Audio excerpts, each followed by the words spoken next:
You know, if there's anything I know about cinematographers, one thing we do not, did I just say we? Yes, I'm one of them. One thing we do not play with are external monitors. I mean, they are so pivotal to a great shoot. I rarely find a serious cinematographer who is filming and only using the LCD of their camera. It's usually small. So external monitors, you know, make a world of difference. And speaking about external monitors, I have this external monitor here. This is the Feelworld P6XL. Now, this is one of the latest, I think this is actually the latest monitor from Feelworld, and they were kind enough to send it to me for a review. Now, everything I'm going to say is purely my opinion. They did not pay me, so everything you're going to hear from this review is strictly my experience with this gear right here. Now, speaking about monitors, I have used a ton of monitors. In fact, right now, I'm using 3 cameras, right? I have 1, 2, 3. The camera on that side, that's a Sony. I'm actually using an Atomos Ninja V on that. Whilst the one for this one, this is a Canon R5. I'm using a Viltrox DC A1, and the one that is pointed directly at me is a DCX3. They are all fantastic monitors, and I've been using them for a while. But I can tell you confidently at the beginning of this review that this monitor right here is going to replace my Atomos Ninja. If you want to find out why I said what I said, you're going to have to wait till the end of the review, because I have tons of facts to prove that this will be your next best monitor. Speaking about monitors, let us unbox and let's see what's in the box.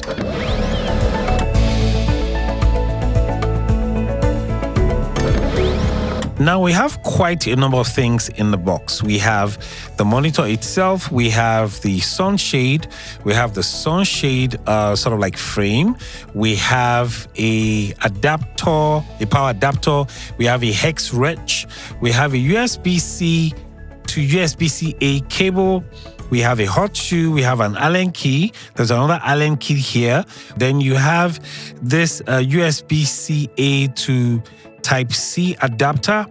Then you have this sort of like, I don't even know what to call this. You probably use this to maybe hold the cables or stuff. And then you also have an HDMI cable, and then you have an HDMI into your camera.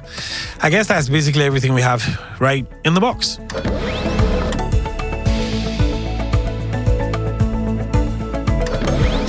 All right, let's have a look at the features of the P6XL. Now, right here we have a power button. Next to that, we have a 3.5mm jack for headphone. Next to that, we have an HDMI input. And finally, we have a Type-C upgrade slot. Now, if we turn it the other way, we have just a slot here for charging. It's a Type-C port. And then next to that, we have an air vent. Next to that, we have a mounting hole. Now, if we turn it one more time, here, yeah.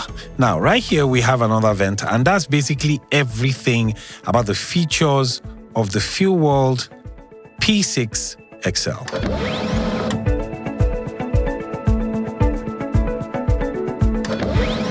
Now, let's have a look at some of the internal features of the P6XL. Now, when you want access to the quick menus, all you have to do is scroll up, and then it gives you tons of options from histogram, exposure, grid, image flip, image freeze, anamorphic mode, all the way down to HDR. But when you want access to the full menus, what you do is you double click on top. Good. Now, it gives you a number of menus. You have assist, marker, image, user option, and system. Now, in the assist, it gives you access to a number of sub features, sort of like, you know, the all wave. So if you put it on, then it gives you access to, you know, all the wave formats on the P6XL. Now, next to that, you have waveform, and as a standard, they give you the access to put them on or switch them off, so it doesn't become, you know, it doesn't clutter your screen. So you have waveform, you have vector scope, you have histogram, you have focus assist, and you can pick the colors you want, either red, green, or blue. Based on your preference, you have embedded audio, you have zebra pattern, you have check field, and you have false colors as well. In the marker menu, you have 4 options. You have options for grids. Let me double click that again. You have options for grids. So you choose the kind of grid you want. It gives you quite a number of menus, and then it gives you option to pick the amount of rows you also want. You have save frames, you have center marker, you have ratio marker. The next option, you have image. Now, in here, you have access to the scan mode, the aspect ratio, anamorphic. I love the fact that the P6XL actually has options for anamorphic D-squeeze, for those of us who like shooting using anamorphic lenses. Next to that, you have image flip, you have the zoom mode, you have the image freeze, and P2P. The next option you have is the user option. This is where you have access to LUTs, HDR, display management, and color adjustment. And then finally, you have system. In there, you have user switch, you have language, OSD option. I think this is EDID. I can't really see it so well. It's pretty small. You have access to the volume, the cooling fan. I mean, it's nice to know that you can pick different modes, of the cooling fan, and you can put it on or switch it off. Next to that, you have reset, and finally, you have firmware update. The user switch acts as a quick way to access and toggle your custom image settings without navigating the full menu every single time. Now, when you want to increase the backlight, you come towards the left-hand side of the screen. If you scroll up, it increases the backlight, and if you bring it down, that reduces the how bright the screen is as well. Now, in terms of volume, that you can do underneath here. On the other side. So backlight is for the left, volume is for the right. So to increase the volume, you can push your hand up this way. Don't forget it's on the right side of the screen, not just anywhere but on this side. If you try it here, where you're going to be affecting will be the backlight. So for volume, if you scroll up, the volume increases. If you bring it down, the volume reduces. And that's basically everything for the features of the P6XL internally.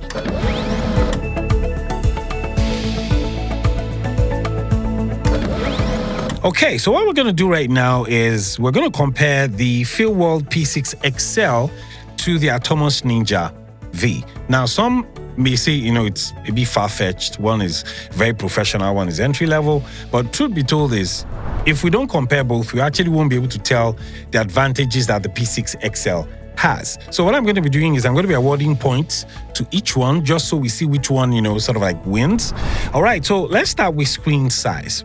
The Feelworld P6XL carries a 6-inch screen, whilst the Atomos Ninja V carries a 5-inch screen. In terms of resolution, both of them actually, have a resolution of 1920 by 1080p, which is full HD, so they get equal points for that. Now, in terms of brightness, the P6XL excels here, because the P6XL has a brightness of 1200 nits, whilst the Atomos Ninja V carries just 1000 nits. Now, in terms of battery power, the Feelworld P6XL is self-powered because it has an internal battery. But if you're going to be using the Atomos Ninja V, you're going to need one of these batteries, one of these NPF batteries. So obviously, that's going to add more weight to the Atomos Ninja V. Now, in terms of weight, the weight of the P6XL is 332 grams, whilst the weight of the Atomos Ninja V without a battery is 360 grams. So obviously, if you add a battery, it's going to get more heavy. Now, in terms of inputs, the Feelworld P6XL has just one HDMI input, and that HDMI input is 1.4, whilst the Atomos Ninja V has an input of HDMI, which is 2.0, and also an output. So obviously, that's one advantage that it has, because you can take your feed and, add your feed somewhere else. You can pass your feed to other monitors or, other screens, so you can actually see exactly what you're doing. Now, the next one is in terms of recording. The P6XL does not record at all. The Atomos Ninja V records in different formats. It records in ProRes, DNxHR, and it also supports log formats and a few other formats. So in terms of recording, the Atomos Ninja V wins. Then also in terms of basic monitoring. Now the P6XL has basic monitoring tools. You can, import your LUTs via USB-C. It has a touch screen and it's bright enough. Same thing for the Atomos Ninja V. It's also a touch screen and it's bright enough. Now, in terms of build, the build of the P6XL is purely aluminum. It has an aluminum body, while the body of the Atomos Ninja V is made of aluminum and polycarbonate. So the Atomos Ninja V feels a bit stronger, but that actually doesn't mean that the Feelworld is bad. But the Atomos Ninja is, way stronger. And that's basically the differences we have between these two.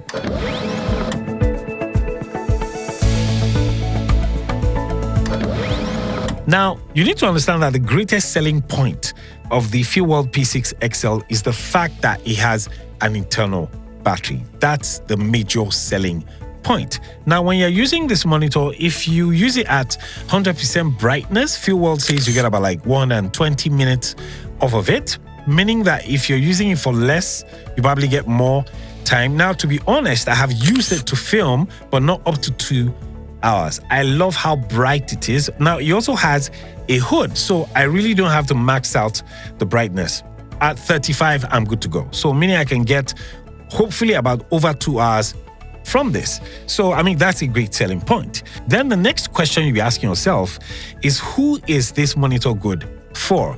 I can tell you right off the bat that this is not for professionals. Why? There are major tools that the P6XL does not have. One of them, and it's really major, is an HDMI output. Now, if you're someone who's working on major films and you need to send the output somewhere else, maybe you're working with a director and wants to see your shot, or if you're in a church, for example, and you need to send your feed to the main mixer, you cannot do that with the P6XL. It only has an HDMI input, which means this is practically good for solo creators. And then speaking about battery life, to be honest, I love the fact that it has a USB-C slot underneath, so you can actually power it with your rig. Most times when I'm using it, even though I know it has an internal battery, I usually like playing safe. I just connect, the USB-C to my rig. I have this massive, small rig V-mount battery. It powers my camera and powers my monitor at the same time. So I'm not really even afraid in terms of, batteries. I just love the fact that I don't have to be carrying batteries everywhere that I go because I have a V-mount battery that can power my entire setup. So I think this is good for solo creators. The fact that it doesn't record, doesn't have an HDMI output, those two, I think, is really what brings it down to beginner and intermediate. But besides that, I think it's a fantastic unit. Now, in terms of pricing, the P6XL goes for $199. Now, that compared to the Atomos Ninja V, which goes for about close to $650, you can see that it's almost $380 different. So you can tell that the Atomos Ninja V is strictly for professionals, while this is for entry level and likely intermediate. So for $200, you shouldn't be asking for too much, but I think it's a good monitor. And, so that's basically everything about the P6XL. If you have any questions, please leave it in the comment section, like and share the video, and I'm gonna see you guys on the next one. Ciao.